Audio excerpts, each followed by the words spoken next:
everybody, welcome back to R&L Guns. Another episode, that is. This episode's about the Juk AR, Juk-AR. So don't know how they pronounce that back in the day. It was the one I showed you on the short. So I can't hold this up too long, guys, gals, because this thing's heavy. But that's what I showed you. It has not been cleaned up. I didn't clean it. We ain't done anything to it yet. We were just trying to find out if this gun was a replica, if it's a working gun, and if it's an original. We just don't know, because I don't know a whole lot about these. First of all, you guys got to know, black powder rifles and pistols is, I don't know a whole lot about it. But this is what we found out.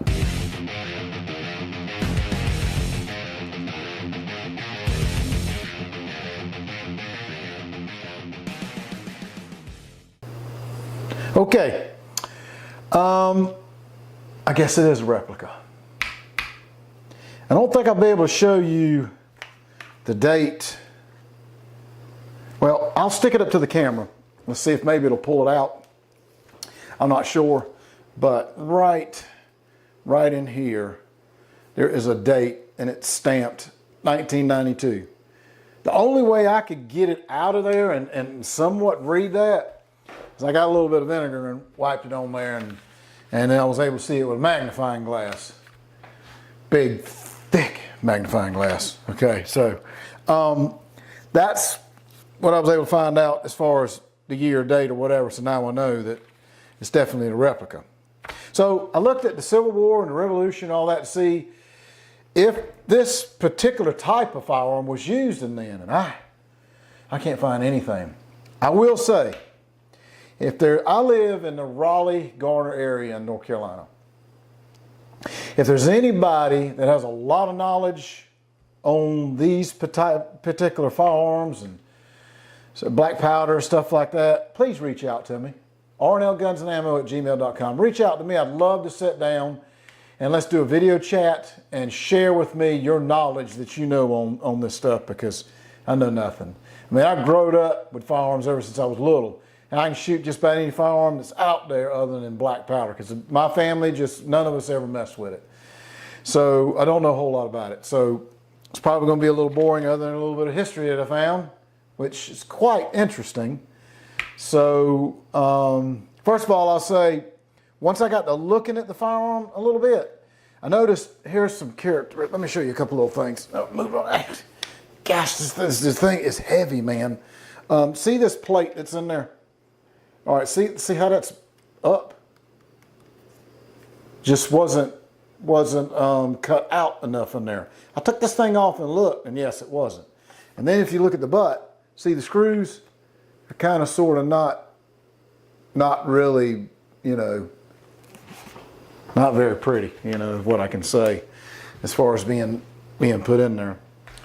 So, anywho's, Juk AR may have been the name of the Spanish manufacturing faculty that made the gun. Now, when I did some research on the Juk AR, it said British. That's what I found. And right here it's saying Spanish.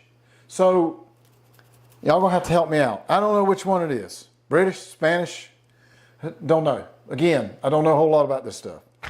All right, they were quite common in the 1970s and into the 1980s, so definitely not a Civil War or a Revolutionary gun. Several companies sold the model of the Kentucky reproduction, even at CVA. Dixie, they still may have, and they do, because I checked them. I went online and looked, and they still sell them. You can get them anywhere from around $50, $75 to $100. And I'm assuming that's because of the condition, is my gathering on it. It is a pretty cool rifle, though. Okay, here's some other stuff.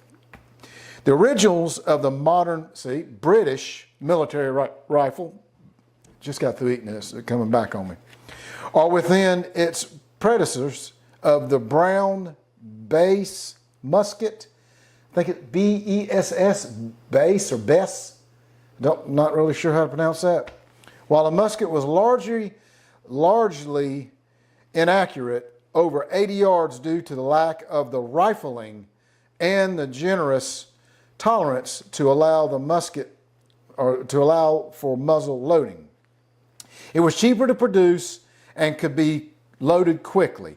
Okay, so apparently these guns didn't start doing any rifling until in the 19th century, I think, maybe is what it was. I'm not sure. Or 20th century, not real sure. Again, I need some knowledge. I need help.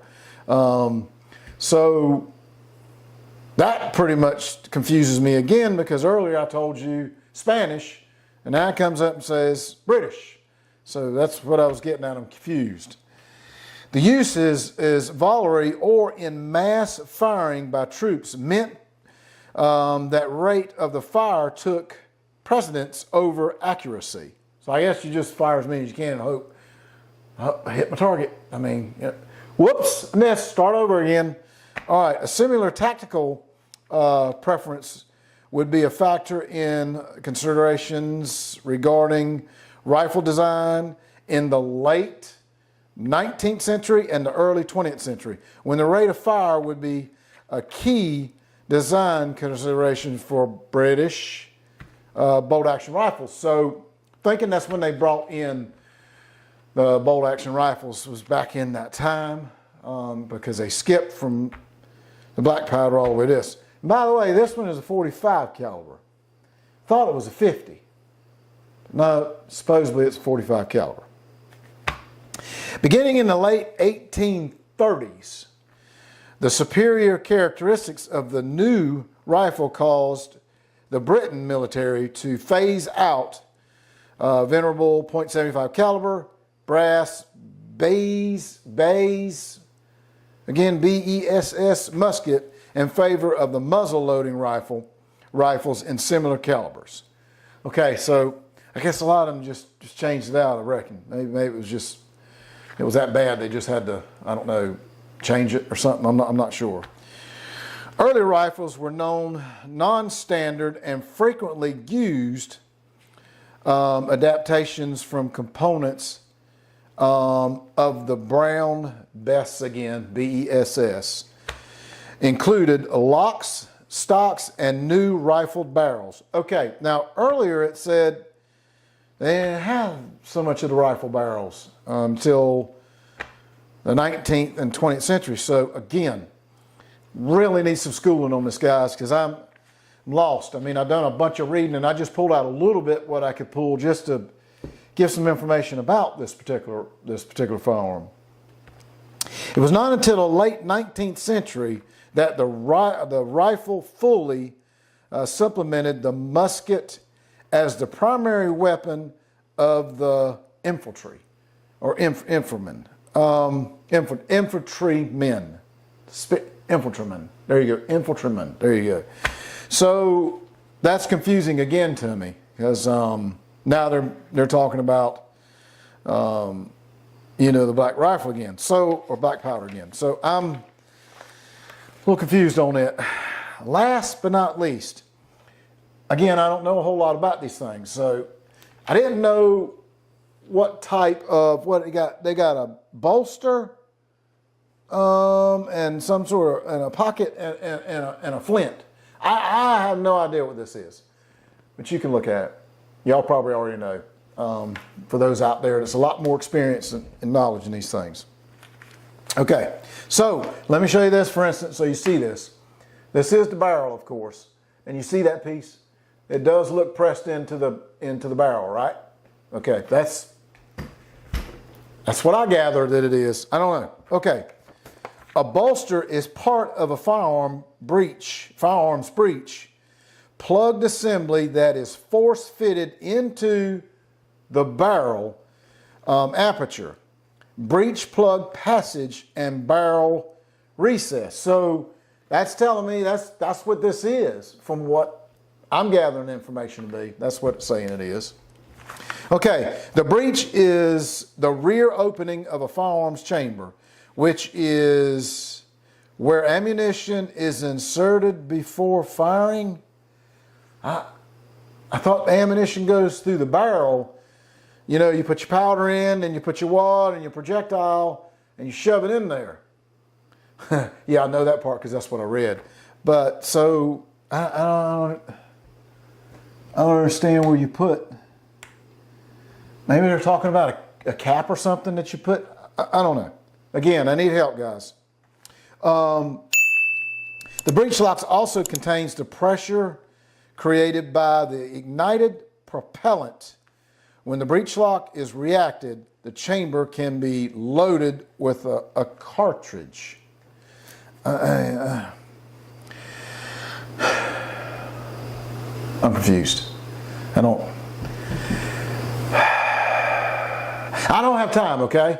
I don't have time to sit there and read about a whole lot of black powder guns. I don't. I need somebody to help me. I need some comments. I need some emails. I need somebody to sit down with me. Let's do a video together. Let's do podcast, whatever. I need knowledge. Y'all help me out.